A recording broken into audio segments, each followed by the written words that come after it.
할렐루야. 우리 함께 찬양하겠습니다. 찬송가 90장을 함께 찬양하길 원합니다. 함께 찬양하죠. 찬송가 90장. 주 예수 내가 알기 전. 반주는 없지만요. 같이 함께 찬양합니다. 찬송가 90장입니다. 주 예수 내가 알기 전 날 먼저 사랑했네. 그 크신 사랑 나타나 내 영혼 거듭났네. 주 내 맘에 늘 계시고 나 주의 안에 있어 저 포도비유 같으니 참 좋은 나의 친구. 내 친구 대신 예수님 날 구원하시려고 그 귀한 몸을 버리사 내 죄를 대속했네. 나 주님을 늘 믿으며 그 손을 의지하고 내 몸과 마음을 바쳐서 끝까지 충성하리. 내 진실하신 친구여 그는 해 내려주사 날 항상 보호하시고 내 방해 되옵소서.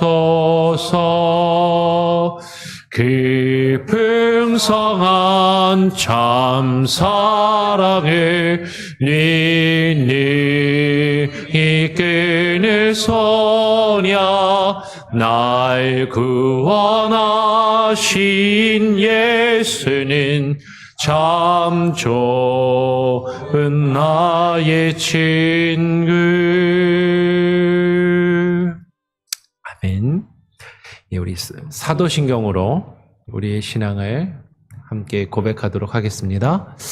전능하사 천지를 만드신 하나님 아버지를 내가 믿사오며 그 외아들 우리 주 예수 그리스도를 믿사오니 이는 성령으로 잉태하사 동정녀 마리아에게 나시고 본디오 빌라도에게 고난을 받으사 십자가에 못 박혀 죽으시고 장사한 지 사흘 만에 죽은 자 가운데서 다시 살아나시며 하늘에 오르사 전능하신 하나님 우편에 앉아 계시다가 저리로서 산자와 죽은 자를 심판하러 오시리라.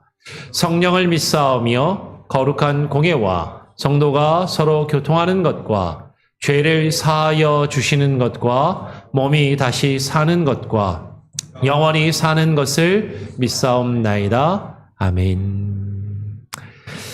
오늘 함께 나눌 인물은 호세아 선지자입니다. 호세아 말씀을 1장 1절부터 9절까지 같이 함께 읽어보죠. 호세아 1장 1절부터 9절까지 같이 함께 교독으로 읽도록 하겠습니다. 우시아와 요담과 아하스와 히스기야가 이어 유다 왕이 된 시대, 곧 요아스의 아들 여로보암이 이스라엘 왕이 된 시대에 부엘리의 아들 호세아에게 임한 여호와의 말씀이라. 여호와께서 처음 호세아에게 말씀하실 때 여호와께서 호세아에게 이르시되 너는 가서 음란한 여자를 맞이하여 음란한 자식들을 낳으라. 이 나라가 여호와를 떠나 크게 음란함이니라 하시니. 이에 그가 가서 디블라임의 딸 고멜을 맞이하였더니 고멜이 임신하여 아들을 낳으매 여호와께서 호세아에게 이르시되 그의 이름을 이스르엘이라 하라. 조금 후에 내가 이스라엘의 피를 예후의 집에 갚으며 이스라엘 족속의 나라를 패할 것임이니라. 그날에 내가 이스라엘 골짜기에서 이스라엘의 활을 꺾으리라 하시니라.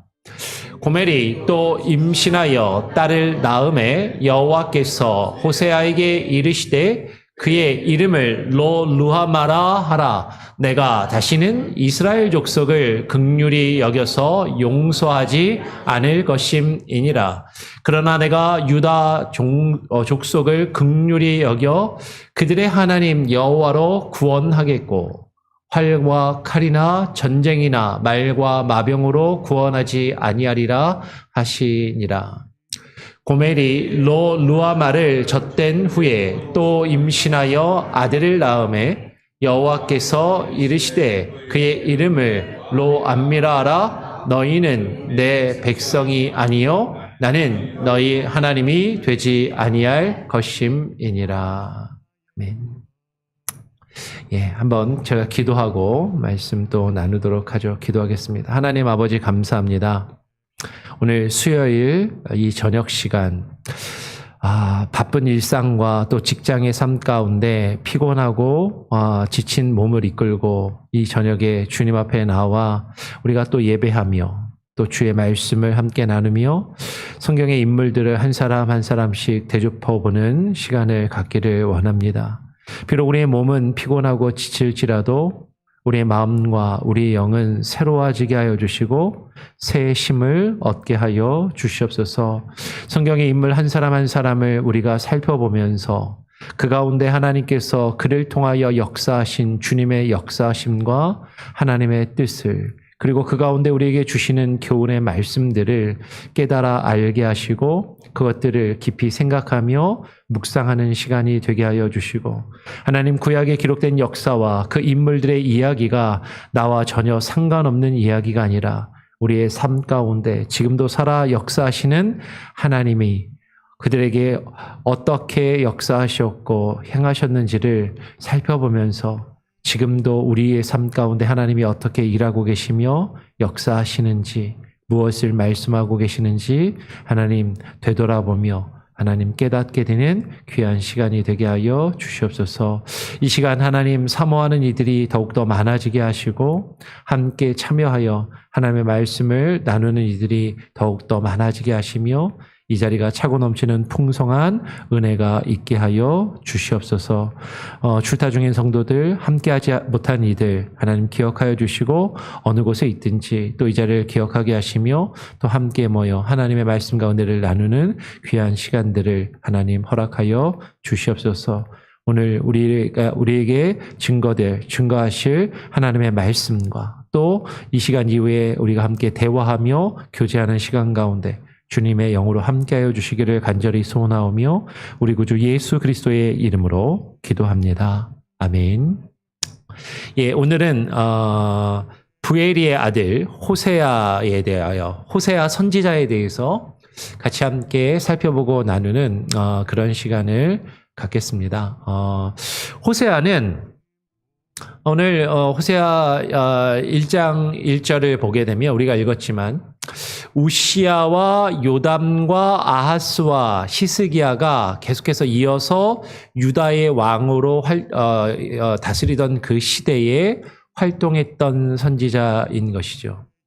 유다 왕은 우시야, 요담, 아하스, 히스기야 이렇게 이어지는 이때 북이스라엘은 요아스의 아들 여로보암이 그 북이스라엘의 왕으로 통치하며 다스리던 요아스의 아들 여로보암이 이 여로보암은 솔로몬 이후에 북이스라엘 세운 여로보암 1세가 아니라 여로보암 2세입니다. 2세라고 하면은 여로보암 1세의 바로 친아들이 아니고 이 두 사람은 시기가 상당히 많이 떨어져 있지만 몇백 년 떨어져 있지만 편의상 1세, 2세라고 그렇게 우리가 부르는 것이죠. 이 여로보암 2세 이스라엘 2세가 왕이 되었던 그 시대에 활동했던 선지자인 것이죠. 이 호세아는 부엘리의 아들로 성경에는 이 호세아라는 이름을 가진 동명이인들이 여러 명 등장을 합니다. 그리고 호세아는 사실 얼마 전에 지금 우리 새벽 예배 때 호세아 말씀을 성경 통독을 통해서 읽고 묵상하면서 두 번에 걸쳐서 나누었는데 앞부분은 조금 겹치는 부분이 있지만 새벽 예배 때 나누지 못했던 부분들을 조금 더 같이 한번 더 자세하게 나누고 그리고 또 이 시간 이후에 또 같이 대화하면서 토의하고 나누는 그런 시간들을 갖기를 원해요. 호세아라는 이름을 가진 사람이 성경에 몇 명이 등장하는데요. 가장 대표적인 사람이 누구냐면 우리가 더 어떻게 알고 있는 여호수아라고 더 잘 알려진 여호수아로 더 우리가 잘 알고 있는 눈의 아들 호세아가 성경에 처음 나옵니다. 그러니까 원래 이 여호수아의 원래 이름은 호세아였는데 모세가 가나안에 정탐을 보내면서 이제 이 여호수아의 이름을 호세아의 이름을 여호수아로 바꾸었다라는 그런 언급이 이제 나오죠. 그래서 여호수아가 원래 뜻은 또 같아요. 여호수아나 호세아나 그 어원은 같습니다. 그리고 뒤에 이스라엘 왕 중에 엘라의 아들 호세아 왕이 또 있어요. 호세아 왕. 그러니까 아버지가 다르죠. 눈의 아들 호세아, 엘라의 아들 호세아, 그리고 지금 우리가 보고 있는 선지자는 부에리의 아들 호세아인 것이죠. 그 외에도 두 명이 더 나오는데요. 한 명은 어떤 사람이냐면 다윗 솔로몬 시대에 성전을 짓고 그 성전에서 어떤 성전을 맡아서 일하던 사람 중에 호세아라는 이름이 한 명이 등장을 하고 그리고 바벨론의 포로로 끌려갔다가 돌아온 포로 귀환 자의 명단 중에 호세아라는 이름이 또 나옵니다. 그래서 두 명이 더 있기는 한데 그 둘에 대한 언급은 사실 그렇게 많지 않고 이렇게 몇 명 호세아라는 그런 이름이 있죠. 이 호세아라는 이름의 뜻은 뭐냐면 지금 제가 나눠드린 프린터물에는 히브리어로 쓰여 있죠. 호쉐아, 그러니까 호세아가 아니라 호쉐아, 정확히 말하면 호쉐아라는 뜻이고 이 원래 이름의 뜻은 야사 동사에서 온 야사라는 동사, 구원하다라는 동사에서 온 뜻으로 구원이라는 의미가 있습니다. 호세아는 구원이라는 의미가 있죠.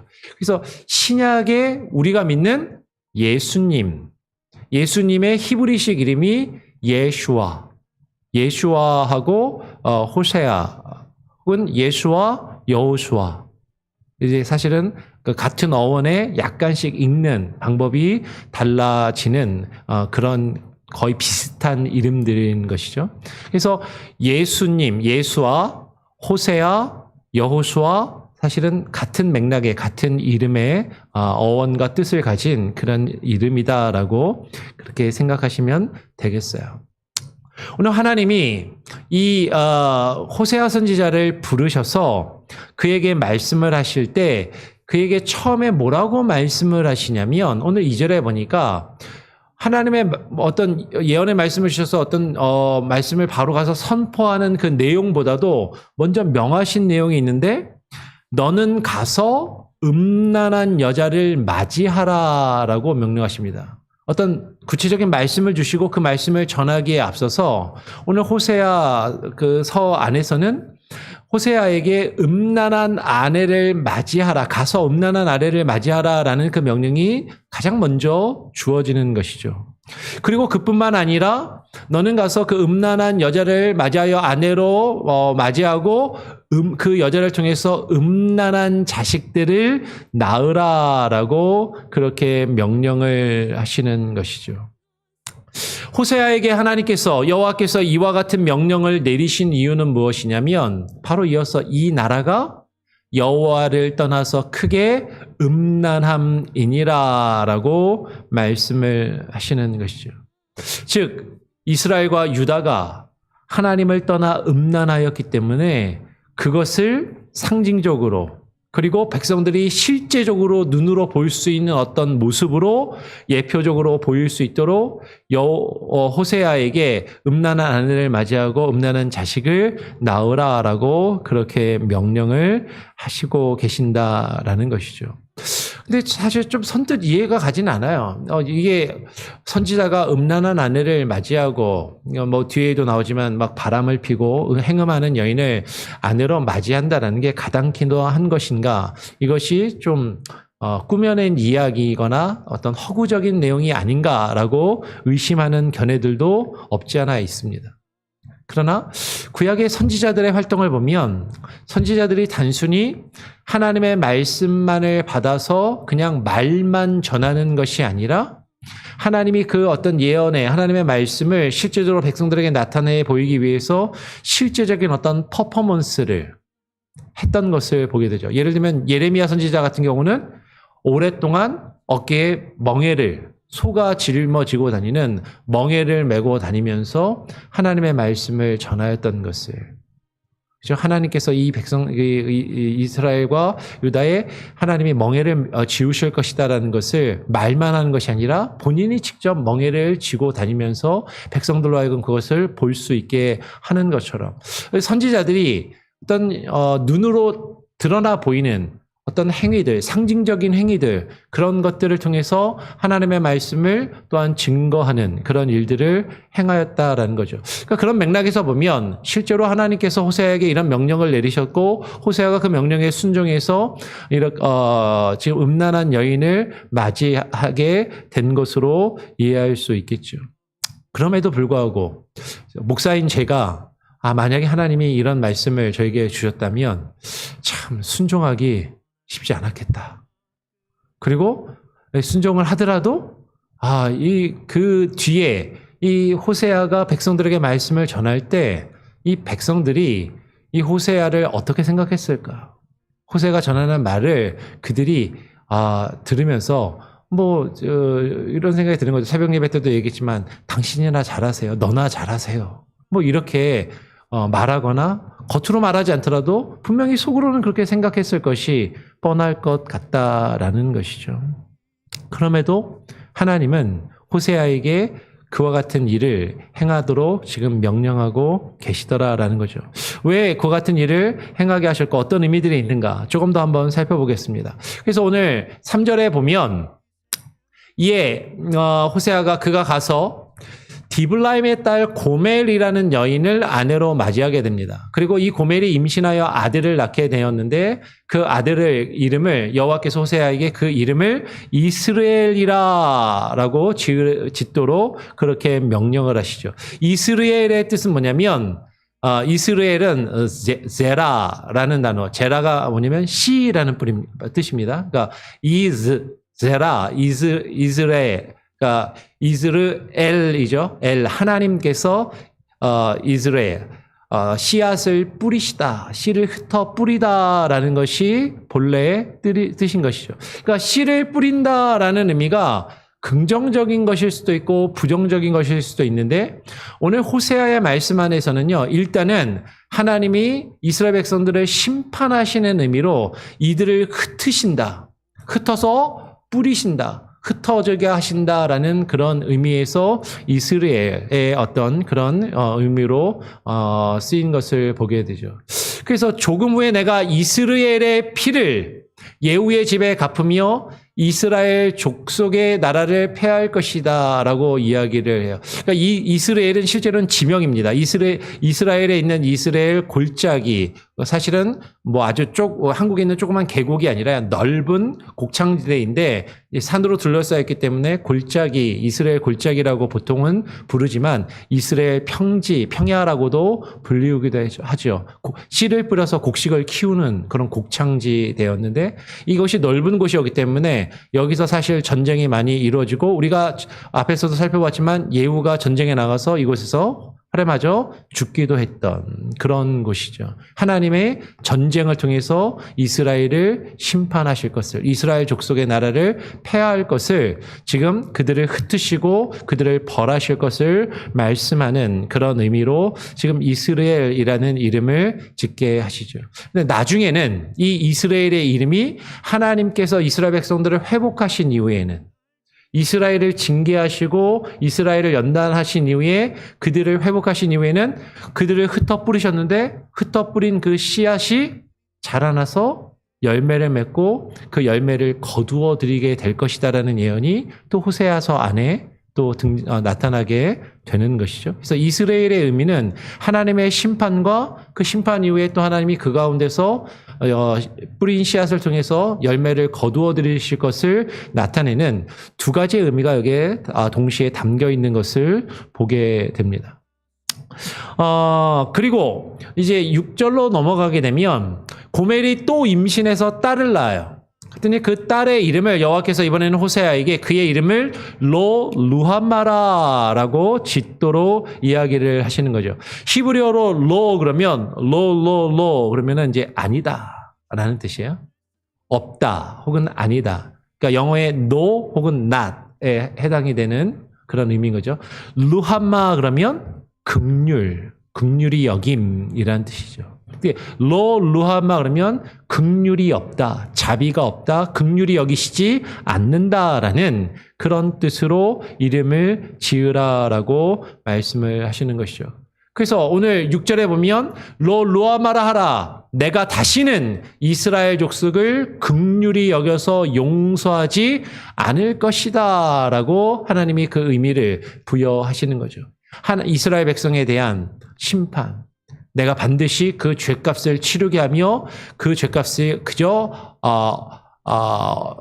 없다라고 벌하지 않고 그냥 넘어가시지 않겠다라고 지금 그렇게 말씀을 하시는 거예요. 그리고 좀 넘어가서 8절로 가면 고멜이 루함마를 이 딸을 젖을 뗀 후에 또 임신하여 첫째 아들을 낳고 두 번째 아들을 또 낳게 되는 거죠. 그랬더니 그 두 번째 낳은 아들의 이름을 여호와께서 이르시되 그 이름을 로암미라 하라라고 이야기를 합니다. 똑같이 앞에 로는 없다, 아니다라는 뜻이고 히브리어로 그러면 백성이라는 뜻이에요. 암하 아레츠 그러면 그 땅의 백성 뭐 이렇게 얘기하거든요. 이스라엘 그러면 이스라엘 백성. 그러면 백성이라는 뜻이고 미 해서 미가 붙으면 이가 붙으면 전미어로 나의라는 뜻이거든요. 그러니까 나의 백성. 근데 로가 앞에 붙었으니까 나의 백성이 아니다. 나의 백성이 아니다라는 그 이름을 짓게 하는 거죠. 너희는 그래서 하나님이 그 뒤에 이렇게 말씀하십니다. 너희는 내 백성이 아니요 나는 너희의 하나님이 되지 아니할 것임이니다라고 그렇게 이름을 짓게 하시는 거죠. 여러분 보통 한번 잘 생각해 보십시오. 부모가 자식을 낳아서 자식의 이름을요 웬만하면 다 좋은 의미를 짓습니다. 그렇죠? 좋은 의미 잘 되도록. 물론 옛날에 우리 못 살던 시대에 귀신이 빨리 자식을 데려가지 않게 한다고 자식 이름을 일부러 좀 안 좋게 못 사는 사람들은 개똥이 이런 식으로 좀 안 좋은 이름을 짓는 경우도 있었지만 그러나 보통은 자식의 이름을 지을 때 그 자식이 잘 되기를 바라면서 좋은 뜻의 이름을 짓는 게 당연한데 지금 자식을 낳고 그 자식의 이름을 안 좋은 의미를 부여하게 하시는 거죠. 어떻게 보면 호세아의 입장에서는 그 삶이 하나님의 선지자로 부름을 받아서 뭔가 좀 행복하고 기쁘고 즐거운 일들, 즐겁게 사역할 수 있는 것이 아니라 그 가정 자체가 불행하고 그 가정 자체가 어려움 가운데 있고 그 자식들에 대해서도 지금 하나님의 심판과 저주의 그 내용을 담아서 그 자식들의 이름조차도 이렇게 하나님의 심판과 저주의 내용을 담는 그런 이름을 지어야만 했다라는 것이죠. 호세아의 마음이 어땠을까? 별로 좋지는 않았을 것 같아요. 그럼에도 불구하고 호세아는 하나님의 말씀에 순종해서 고멜이라는 음란한 여인을 맞이해서 자식을 낳고 그 자식들에게도 이와 같은 이름들을 부여하는 것이죠. 근데 왜 이런 안 좋은 이름을 하나님께서 굳이 부여하셨는가? 바로 이어서 2장으로 넘어가면 하나님이 뒤에서 호세아 뒤의 내용에서 계속해서 이스라엘과 유다에 대한 징계와 책망의 말씀들을 하시지만 2장에서 그 힌트를 주시기를 이 백성들에게 이렇게 심판하신 이후에 이들을 회복하실 것을 약속하시는 것이죠. 그러면서 2장에서는 너희 형제에게 앞에 붙었던 로를 빼고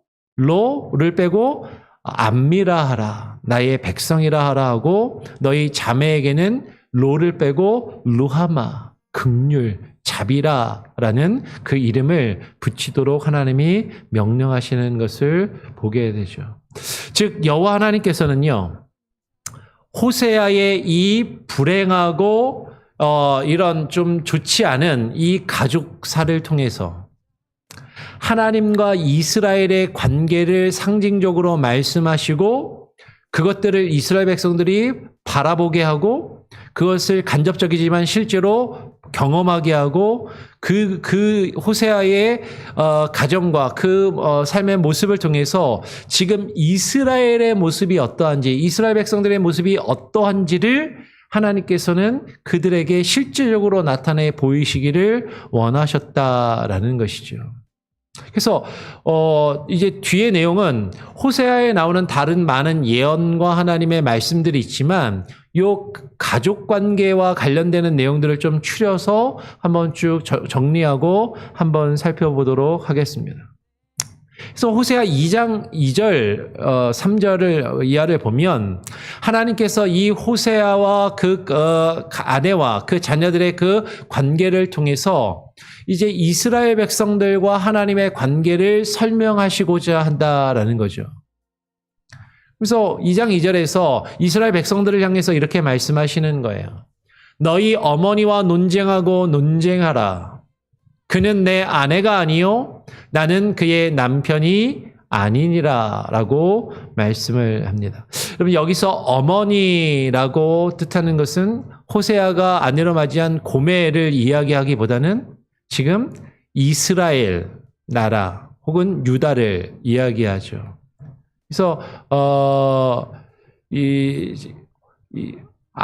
아모스 선지자 같은 경우는 두 자매, 음란한 두 자매를 앞에서 이야기한 적이 있잖아요. 지금 마찬가지로 지금 이 아내라는 이 비유를 통해서 하나님께서는 이스라엘이라는 나라, 보통 이제 히브리어에서 땅이나 나라를 가르칠 때 여성형으로 쓰입니다. 여성.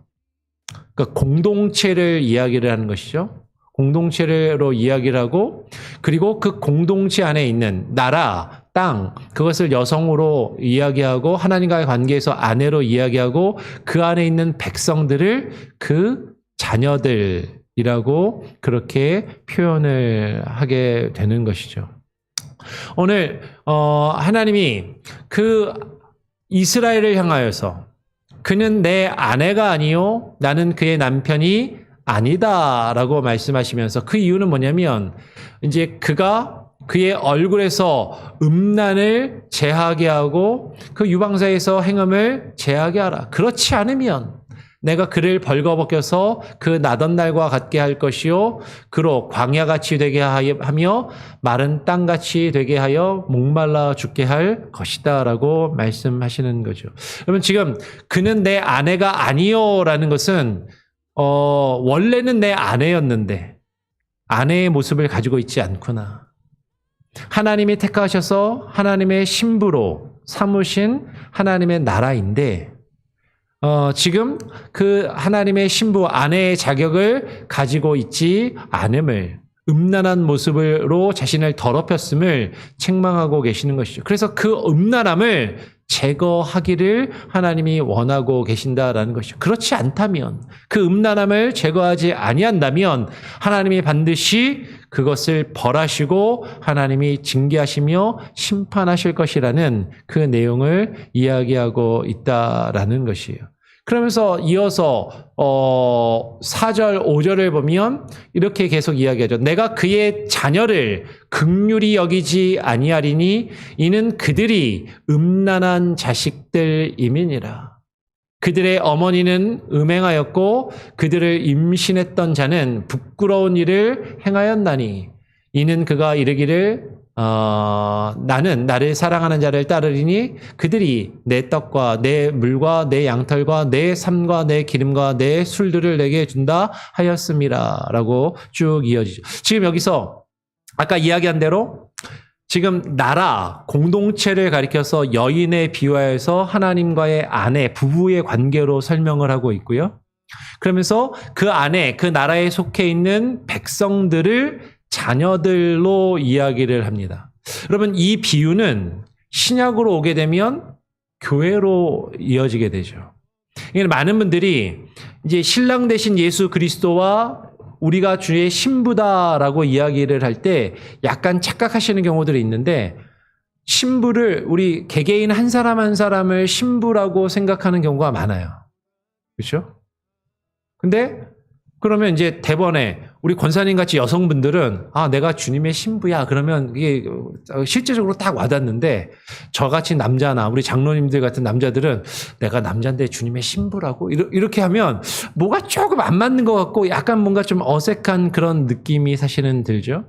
근데 사실은 성경에서 주의 신부라고 표현할 때 그 신부는 여성형으로 지금 선지서에서 이스라엘이라는 나라, 그 공동체를 하나님의 신부로 비유적으로 이야기를 하는 것처럼, 예수 그리스도의 신부라고 이야기할 때는 교회라고 이야기하는 교회 공동체를 가리켜서, 그 교회를 가리켜서 그리스도의 신부라고 표현을 하고 상징을 하는 것이죠. 그리고 그 교회 안에 속해 있는 성도 한 사람 한 사람은 교회의 자녀. 그래서 교회는 성도의 어머니의 역할을 하는 것이고, 그리고 성도들은 그 교회에 속해 있는 자녀들과 같은 그런 의미를 가지고 있다라는 것이죠. 그런데 지금 이 여인이 지금 음란하여서 자신의 남편 되고 있는 하나님을 떠나서 다른 것을 향해서 나아가는 것이죠. 그러면서 그가 이르기를 뭐라고 이야기하냐면, 나는 나를 사랑하는 자들을, 나의 본래 남편을 버리고 나를 사랑하는 다른 남자들을 따라가겠다라고 이야기를 하는 거예요. 그러면서 내가 왜 나의 남편을 버리고 다른 자들을, 나를 좋아한다라고 이야기하는, 나를 사랑하는 다른 자들을 따라가냐면, 다른 그 사람들이 내가 먹을 떡과 내 물과 내가 입을 옷을 지을 양털과 삼과, 그리고 삼은 이제 옷감인 것이죠. 그리고 기름과 내 술들을 내게 준다 하였습니다. 그들이 내가 원하는 것, 내가 필요로 하는 것, 내가 갖고 싶은 것을 준다고 하니까 그들을 향해서 내가 나아가겠다라고 그렇게 이야기를 하고 있다라는 것이죠.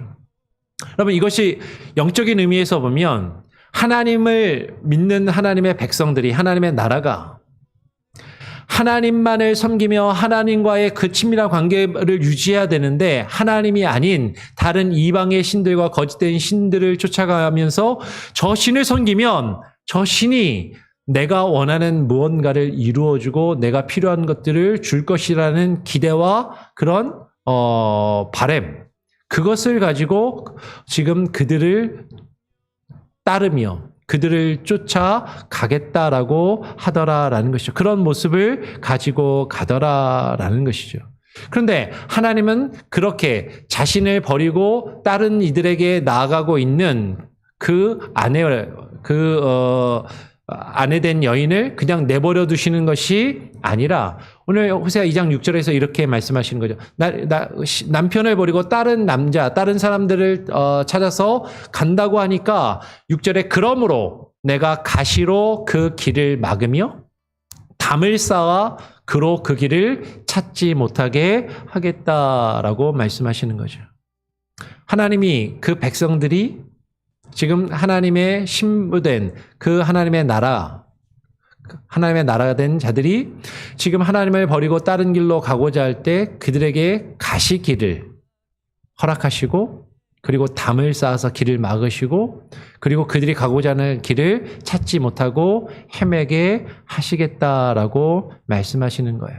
그러면서 여기서 그는 그녀입니다. 여성형이에요. 그 여인이, 그 아내가 그 자신을 사랑한다고 하는 다른 자들을 따라갈지라도 그것에 미치지 못하며, 자신이 가고자 하는 그곳에 정정 그곳에 가서 자신이 얻기를 원하고 자신이 누리길 원하는 그것들을 얻어서 누리지 못하며 그들을 찾을지라도 그것을 정말 만나지 못할 것이다 라고 그렇게 말씀을 하고 있는 거죠.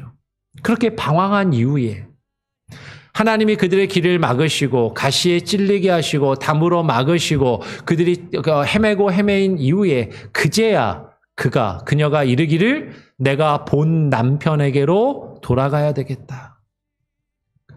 내가 원래 남편과 있을 때 그때 내 형편이 지금보다 더 나았다라고 하는 것을 깨닫고 그것을 고백하며 다시 돌아오게 될 것이다라고 그렇게 말씀을 하고 계시는 것이죠.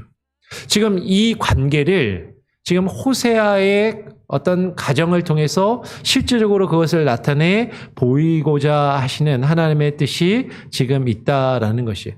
그래서 이 여인이 지금 본 남편을 버리고 다른 곳으로 막 헤매다가 자신의 본 남편하고 있을 때보다 더 좋고 편안한 것을 기대하면서 다른 것들을 찾아갔지만 그것들을 찾지 못하고 고생하고 힘들게 방황하다가 그제서야 내가 나의 원래 남편에게로 돌아가야 되겠다라고 결심하였을 때 그때 말씀을 조금 건너뛰어서 14절을 보면 이렇게 이야기하는 거죠. 그러므로 보라 내가 그녀를 타일러서 거친 들로 데리고 가서 말로 위로하고 그리고 한 절 건너뛰어서 15절 건너뛰고 16절에 여호와께서 이르시되 그날에 네가 나를 내 남편이다라고 읽었고 다시는 내 바알이라 읽었지 아니하리라라는 그 말씀을 주시는 거죠. 근데 여기서 한번 잘 보세요. 하나님이 막 이리저리 방황하다가 다시 자신에게로 돌아오고자 하는 그 여인을 그를 타일러서 그래 잘 왔어. 내가 무조건 용서해 줄게. 전에 네가 지은 모든 음란함과 죄악을 그냥 아무것도 없었던 것처럼 그냥 그대로 괜찮다라고 그냥 받아주시는 게 아니라 말씀을 잘 읽어보니까 그녀를 타일러서 어디로 데리고 가세요? 거친 들로 데리고 가서 무엇으로 위로하고?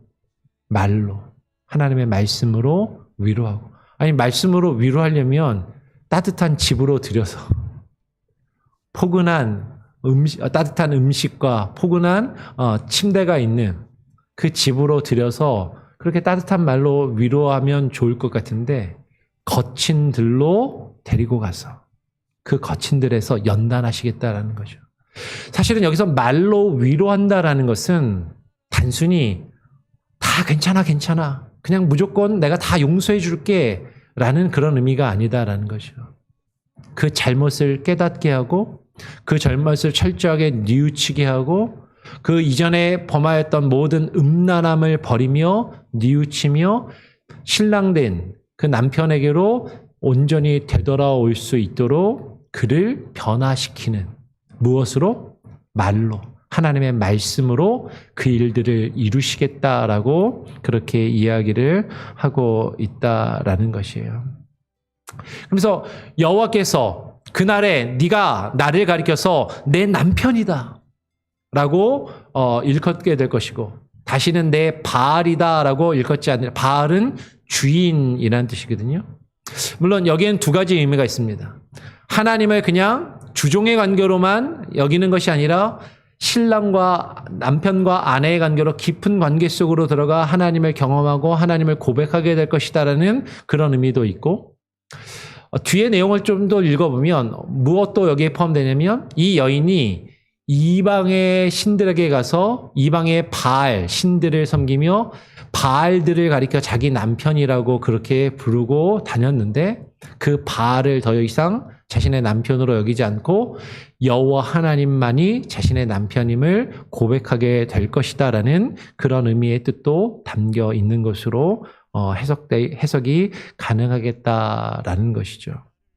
그러면서 하나님께서 뭐라고 말씀하시냐면 이제 이어서 2장 안에서 19절, 20절을 보면 이렇게 이야기합니다. 내가 너에게 장가들어서 너와 영원히 함께 살 것이다. 내가 공의와 정의와 은총과 긍휼히 여김으로 너에게 장가를 들며.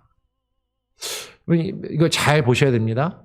공의와 정의와 은총과 긍휼히 여김으로. 순서가 상당히 중요해요. 하나님의 공의와 정의로 그 죄를 어떻게 하세요? 깨닫게 하시고 책망하시고 심판하시고 벌하신 이후에 하나님이 은혜를 베푸시는 거죠. 은총을 베푸시고 불쌍히 여기셔서 다시 그 음란하며 자신을 떠났던 그 여인을 아내로 맞아들여서 너에게 장가들어서 진실함으로 내가 너에게 장가를 들어서 이제 네가 누구를 알리라? 여호와를 알리라라고 그렇게 지금 말씀하고 있는 거죠. 즉 이스라엘과 하나님과의 그 관계가 부부의 관계로 회복될 것을 지금 호세아의 그 어떤 가족의 그 모습을 통해서 나타내 보이시기를 원하신다라는 것을 지금 2장에서 지금 실제적으로 하나님이 말씀하시면서 설명을 하고 계신다라는 것이에요. 그러면서 그 뒤에 이어서 호세아 2장 23절에 보면 이제 이렇게 이야기를 하시는 거죠. 내가 나를 위하여 그를 이 땅에 심고 긍휼히 여김을 받지 못하던 자를 긍휼히 여기며, 아까 긍휼히 여김을 받지 못한다라는 이름의 뭐였죠? 루하마. 그죠?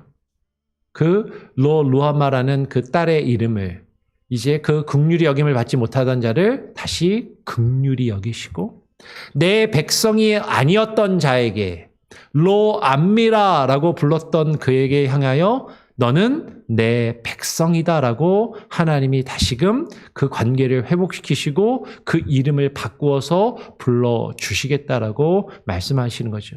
그리고 그들은 이르기를 주는 내 하나님이시라라고 고백하게 될 것이다라고 이야기를 하면서 그 여인이, 그 나라가 하나님께로 돌아와 그 안에 있는 백성들이 하나님의 자녀로서 하나님의 긍휼하심과 하나님의 백성이라는 그 칭호를 회복하고 돌아오게 될 것을 하나님께서 지금 말씀하고 계신다라는 거예요. 그런데 이 회복의 관계가 신약 성경으로 오게 되면 이것이 유대인에게만 머물러 있는 것이 아니라 본래 하나님의 백성으로 불리우지 않고 하나님의 심판을 받아 마땅한 이방인들을 향해서 사도 바울이 이 호세아의 말씀을 인용해서 이야기하더라는 거죠.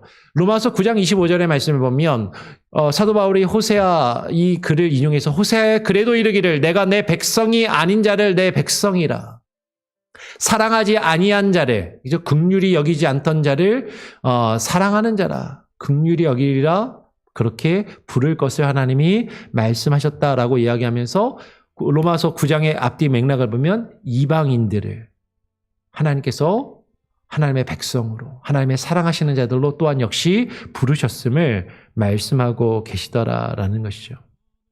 즉 호세아와 고멜의 그 관계 회복을 통해서 하나님과 이스라엘의 관계 회복을 하나님은 예표하여서 나타내 보이시도록 이제 호세아에게 그 말씀을 주시고 그에게 그와 같은 삶을 살아가도록 명령하셨다라는 거예요. 우리가 지금 1장, 2장을 쭉 봤는데 그래서 3장으로 넘어가면 호세아 3장 1절에 이와 같은 그 호세아에게 하나님이 왜 음란한 아내를 맞이해서 음란한 자식들을 낳게 하셨는지 그 의미들을 이렇게 영적으로 설명하신 이후에 3장 1절에서 이렇게 말씀하시는 것이죠. 여호와께서 내게 이르시되 이스라엘 자손이 다른 신을 섬기고 건포도 과자를 즐길지라도 여호와가 그들을 사랑하나니 하나님을 버리고 이방의 신들을 섬기며 이방의 문화와 풍습을 따르며 음란한 거짓을 행하였을지라도 하나님이 그들을 사랑하셔서 포기하지 아니하시고 그들을 다시 돌아오게 하시는데 그러므로 너는 또 가서 타인의 사랑을 받아 음녀가 된 그 여자를 너의 아내를 다시 사랑하라라고 말씀하시더라라는 것이죠. 지금 호세아는 하나님과 이스라엘 백성의 그 관계를 하나님께서 계속해서 말씀하시면서 내가 이 백성을 그래도 사랑하니까 너도 너를 버리고 다른 남자를 찾아가서 다른 남자의 사랑을 받은 그 여인을 다시 데려다가 그 여자를 다시 사랑해라 라고 말씀하고 계시는 거죠. 그래서 오늘 2절에 호세아가 내가 은 15개와 보리 한 호멜 반으로 나를 위하여 그녀를, 그 여인을, 고멜을 다시 사고. 여러분 여기서 산다라는 표현이 상당히 중요해요. 산다라는 게 뭐죠? 구속의 의미가 있는 거죠. 리뎀션. 하나님이 리뎀 하시는 거예요. 값주고 사셨다라는 거죠. 약간 의도적인 겁니다. 여기에는 분명히 이 여인이 음행을 행하다가 지금 몸을 다른 사람에게 아예 팔렸구나. 몸을 완전히 이제 종의 신분으로까지 몸이 팔려서 그 몸값을 지불해야만 데리고 올 수 있는 여인이 되었다라는 어떤 실제적인 모습일 수도 있을 것입니다. 그렇죠? 이제 보통 이제 그 사창가라든지 이런 데서 일하는 그런 여자들이 자신의 몸값이 빚을 지고 쉽게 빠져나오지 못해서 거기서 빠져나오려면 빚을 다 갚아야 그 몸값을 지불해야 사실 빠져나올 수 있는 것처럼 지금 그 값을 주고 그 여인을 건져내고 샀다라는 것이죠. 이것은 하나님께서 그 백성을 값주고 사신 구속의 의미가 여기에 분명히 담겨 있다라는 것이죠. 그러면서 그에게 이르기를 너는 많은 날 동안 나와 함께 지내고 이전에는 나를 떠나서 나와 함께 하지 않았지만 이제는 나와 함께 지내고 그리고 어떻게 해라? 더 이상 음행하지 말며 다른 남자를 따르지 말라. 나도 너만 사랑하고 너와 함께 하겠다라고 그렇게 말하라라고 하나님이 호세아에게 말씀을 하시더라라는 것이죠. 오늘 이 호세아에게 자신을 버리고 떠나간 그 고멜을 다시 아내로 맞이하라라는 이 말씀을 하신 이후에 오늘 3장의 5절로 넘어가게 되면 4절 5절에 이렇게 이야기하시는 거예요. 호세아와 고멜의 이 관계 속에서 연장하여서 바로 이어서 4절 5절에 이스라엘 자손들이 많은 날 동안 왕도 없고 지도자도 없고 제사도 없고 주상도 없고 에봇도 없고 드라봄도 없이 지내다가 하나님을 예배하는 모습, 예배자의 모습이 없이 예배에 필요한 것들이 아무것도 없이 지내다가 그 후에 이스라엘 자손이 돌아와서 그들의 하나님 여호와와 그들의 왕 다윗을 찾고 마지막 날에는 여호와를 경외함으로 여호와와 그의 은총으로 나아가리라. 이 백성들이 하나님을 떠나서 하나님에 대한 믿음과 신앙과 예배를 버리고 살아갔지만 마지막 날에는 다시 그들이 돌아와서 하나님을 경외하고 하나님의 은총 앞으로 나오게 될 것이다 라고 지금 말씀하고 계신다라는 것이죠. 그래서 호세아 뒷부분에는 이제 이스라엘과 유다를 향한 하나님의 예언의 말씀들이 쭉 기록이 돼요. 근데 그 내용을 이 시간에 지금 다 살펴볼 수 없고 그 중에서 부부의 관계와 관련되는 말씀들을 조금 찾아서 한번 보면 이제 하나님께서 뭐라고 말씀하셨어요? 지금 그들이 내게로 돌아오게 될 것이다 라고 말씀하시잖아요. 오늘 4장 1절 2절은 이렇게 이야기합니다. 이스라엘 자손들아 여호와의 말씀을 들으라. 여호와께서 이 땅 주인과 논쟁하시니 이 땅에는 진실도 없고 인애도 없고 하나님을 아는 지식도 없고 오직 저주와 속임과 살인과 도둑질과 간음뿐이요 포악하여 피를 뒤음이다.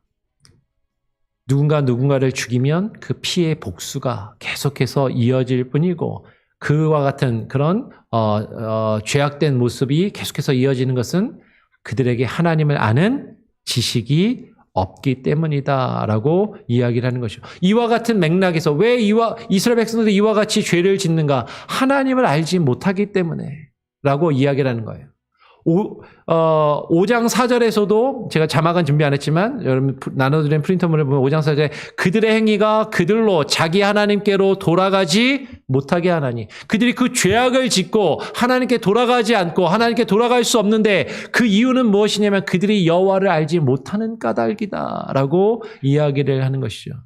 그러니까 하나님께 돌아가야 된다라고 지금 호세아는 계속해서 말씀을 받아서 그 말씀을 증거하는 것이죠. 그래서 호세아의 주제가 뭐예요?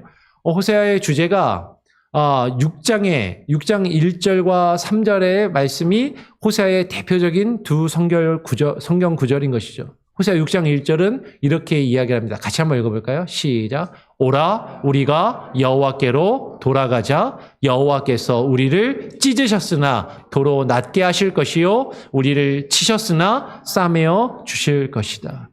그러니까 호세아는 하나님을 떠난 음란한 여인과도 같은 그 이스라엘을 향해서 오라 우리가 여호와께로 돌아가자. 여호와께 돌아가야 된다.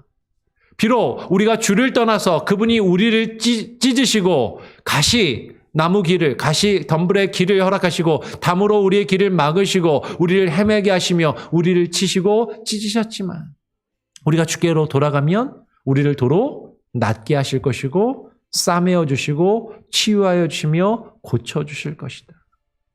그러니까 우리가 해야 되는 건 뭐예요?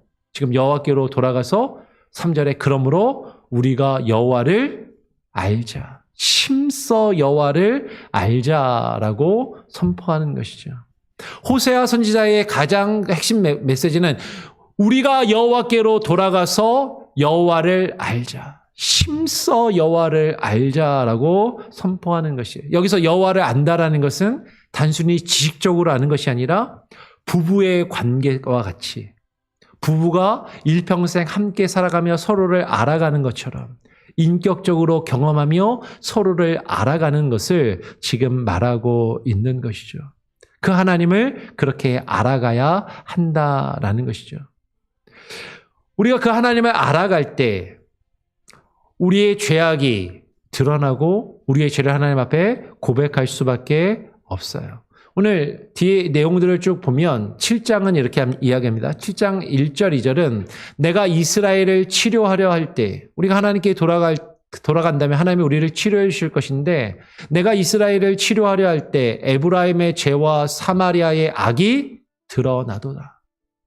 그들은 거짓을 행하며 안으로 들어가 도둑질하고 밖으로 떼지어 누락질하며 내가 모든 악을 기억하였으면 그들이 마음에 생각하지 아니하거니와 이제 그들의 행위와 그들을 애워싸고 내 얼굴 앞에 있도다. 그들이 하나님 앞에 돌아왔을 때 하나님이 그들을 치료하시려 할 때 그들의 죄악이 하나님 앞에 드러나게 된다라는 거죠.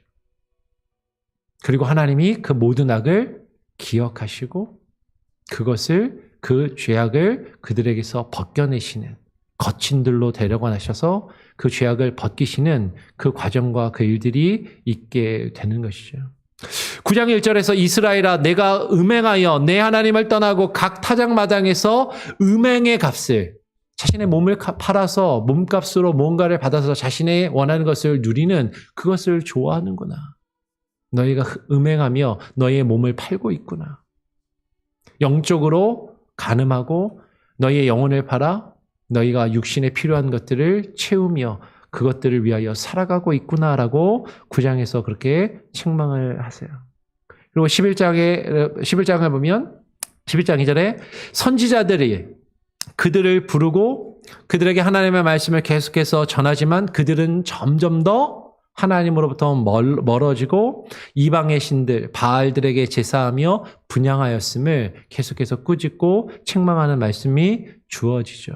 그리고 마지막으로 14장으로 오면 14장 1절 2절은 이렇게 결론을 맺는 것이에요. 이스라엘아 너희 하나님 여호와께로 돌아오라. 이스라엘아 너희 하나님 여호와께로 돌아오라. 내가 불의함으로 말미암아 엎드러졌느니라. 그리고 2절에 이렇게 이야기합니다. 너는 말씀을 가지고 여호와께로 돌아와서 아뢰기를 모든 불의를 제거하시고 선한 바를 받으소서. 우리가 수송아지를 대신하여 입술의 열매를 주께 드리리이다 라고 그렇게 고백할 것을 말씀하고 계신다라는 것이죠. 여러분 우리가 여호와께로 돌아와서 우리의 불의함으로 말미암아 하나님 앞에 엎드림이 마땅하다라는 것이죠. 하나님의 말씀을 받아서 그 말씀을 가지고 여호와께로 돌아와서 주님 앞에 아뢰기를, 모든 우리의 죄악과 불의를 제거하시고 하나님의 선하신 뜻을 깨달아 그 선하신 바를 이루어가는 우리의 모습을, 우리의 몸과 마음을 하나님께 드리며 하나님께 받으시기를 바라는 것이죠. 더 이상 수송아지로 드리는 형식적인 제사와 예배의 형식이 아니라 입술의 열매, 우리의 거짓된 입술이 변하여서 하나님을 찬양하며 우리가 다른 사람을 저주하며 욕하던 우리의 입술이 하나님을 찬양하며 하나님께 영광을 올려드리는 그 입술의 열매를 주께 드리며 주님이 원하시는 하나님을 바라는 참된 예배자의 모습으로 주님 앞에 돌아올 것을 호세아는 그렇게 선포하며 증거하고 있더라라는 것이죠. 그런데 이 모든 것이 남편과 아내의 관계, 부부의 관계, 그 깊은 인격적인 관계 속에서 이루어지고 있음을 호세아가 우리에게 말하며 증거하고 있다라는 것입니다. 호세아에 대한 어떤 개인적인 구체적인 어떤 가정사나 그런 내용은 실제로 많지는 않아요. 그냥 음란한 아내를 맞이하여서 자식들을 낳았고 고멜이 자신을 버리고 또 나갔지만 그 고멜을 값주고 다시 사서 다시 고멜을 아내로 맞이하여서 사랑하면서 함께 살았다라는 것 외에는 사실은 호세아 선지자에 대해서도 구체적인 내용은 사실은 성경의 다른 곳에서도 구체적으로 기록을 하지 않습니다. 근데 이 관계와 이 내용들을 우리가 살펴보면서 또 우리에게 주시는 교훈들을 깨닫고 또 함께 발견하기를 원하는 것이죠. 우리 같이 함께 찬양하고 한번 기도하며 오늘 수요 인물 강해 시간을 마치도록 하겠습니다. 우리 찬송가 453장을 함께 찬양하죠. 찬송가 453장입니다. 예수 더 알기 원하네. 함께 찬양하겠습니다. 453장입니다. 453장. 예수 더 알기 원하네. 그거 더 넓은 은혜와 대속해 주신 사랑을 간절히 알기 원하네. 내 평생의 소원, 내 평생의 소원, 대속해 주신 사랑을 간절히 알기 원하네. 성령이 스승되셔서 진리를 가르치시고 거룩한 뜻을 깨달아 예수를 알게 하소서. 내 평생의 소원, 내 평생의 소원, 대속해 주신 사랑을 간절히 알기 원하네. 성령의 감화 받아서 하나님 말씀 배우니 그 말씀 안절안절이 내 맘에 경험되도다. 내 평생의 소원, 내 평생의 소원, 대속해 주신 사랑을 간절히 알기 원하네. 예수가 계신 보좌는 영광에 들려 있도다. 평화의 왕이 오시니 그 나라 왕성하도다. 내 평생의 소원, 내 평생의 소원, 대속해 주신 사랑을 간절히 알기 원하네. 제가 한번 기도하고 주님 가르쳐 주신 기도로 마치겠습니다. 하나님 아버지 감사합니다. 오늘 우리가 호세아 선지자에 대하여 그리고 호세아 선지자를 통해서 하나님께서 이스라엘과 그 백성들 그리고 유다와 그 백성들에게 말씀하시고자 했던 바가 무엇인지를 우리가 한번 다시금 살펴보며 그 의미들을 깨달아 알고 그것들을 우리의 삶 가운데 우리의 믿음과 우리의 신앙에 또 적용하며 나아가기를 원합니다. 하나님께서 우리를 부르실 때 정말로 하나님의 신부로 하나님과의 그 깊은 관계 속에 인격적인 그 관계 속으로 들어가 부부가 서로를 알고 깊은 관계 속으로 들어가는 것처럼 하나님께서도 우리와 하나님의 교회와 그 교회 안에 있는 성도들과 그 깊은 인격적인 관계와 만남 속으로 들어가기를 원하신다는 것을 하나님 우리로 깨달아 알게 하여 주시고 하나님 우리가 또 이 땅에 있는 수많은 우리 교회가 정말 하나님을 버리고 떠나 세상의 것들을 추구하며 음란한 모습으로 살아가며 행하는 것이 아니라 주께로 돌아가 주님을 알고 주의 말씀을 알고 주의 뜻을 깨닫고 분별하여 주님의 뜻 안에 살아갈 수 있는 그 참되고 귀한 복을 누리게 하여 주시옵소서. 오늘 또 이 예배 이후에 우리가 이 호세아를 놓고 같이 대화하며 교제할 때에도 하나님의 풍성한 말씀의 교제가 이루어지게 하여 주시고 오늘 이 시간 함께하지 못한 여러 성도들 하나님 어디에 있든지 이 자리를 기억하게 하시며 각각의 자리에서도 기도하며 하나님의 말씀을 묵상하기를 게을리하지 않는 우리 성도들 한 사람 한 사람 다 되게 하여 주시옵소서. 이 자리가 차고도 넘치게 하여 주시고 말씀의 은혜와 교제가 풍성하여지는 예배와 모임이 되게 하여 주시옵소서. 감사하며 우리 구주 예수 그리스도의 이름으로 기도합니다. 아멘.